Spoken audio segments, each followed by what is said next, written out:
Здравей! Аз съм Елена и съм практически стратег за стартъпи и малки и средни бизнеси. Темата днес е първите 30 дни на нов служител. Първите 30 дни на новия служител решава всичко. Ако ги направиш както трябва, след това той ще работи самостоятелно и ти ще спиш спокойно. Ако ги пропуснеш, завинаги ще оправяш, обясняваш и ще се напрягаш. Ето как изглеждат тези 30 дни, седмица по седмица. Първата седмица. Без реална работа. Знам, звучи бавно, ама спестява месеци. В тази седмица новият човек трябва да разбере как работи фирмата, кои са основните клиенти, кои са основните процеси, кои са хората и как се оправят нещата. Покажи му всичко. Отговори на всички въпроси. Дай му да чете, да гледа, да слуша. Не очаквай продуктивност. Очаквай той да попие всичко. Ако го хвърлиш в работа от първия ден, той ще прави грешки, защото няма да има контекст. А после ще оправят и двамата. Така че първата седмица учене, обикаляне, запознаване. Без притеснение, че нищо не прави. Прави най-важното. Учи се. Втората седмица.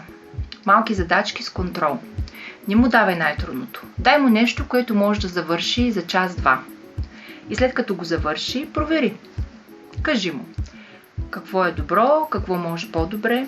Не го оставяй сам. Той все още не знае къде са капаните. Но му давай да прави. Важното тук е, грешките са позволени, но да са малки. И да ги виждаш на време. Ако го оставиш без контрол, грешката ще избухне след седмица и ще е голяма. Ако дишеш над врата му, ще го притесниш. Така че, давай задача, след час проверявай, без напрежение, с тон, да видим как върви. Третата седмица. Увеличаваш обема, но не сложността. Той вече знае основите. Сега му даваш повече от същото. Вместо 3 малки задачи, дай му 6. Вместо един клиент, дай му 3. Важното е да влезе в ритъм. Да усети как се движат нещата. Особено, когато ги правиш по 10 пъти, а не по един. Тук вече започваш да намаляваш контрола. Проверяваш в края на деня, не след всеки час. Но все още си наблизо. Той вече има самочувствие във втората седмица. Сега му даваш възможност да докаже, че може и повече. Гледай къде закъснява, къде бърка, записвай си. Това са ти данни за четвъртата седмица. Четвъртата седмица. Обратна връзка и корекция. Сяда ти за 30 минути. Ти му казваш: това работи добре, това не работи. Това трябва да променим. Той ти казва: това беше трудно, защото. Това не беше ясно, защото.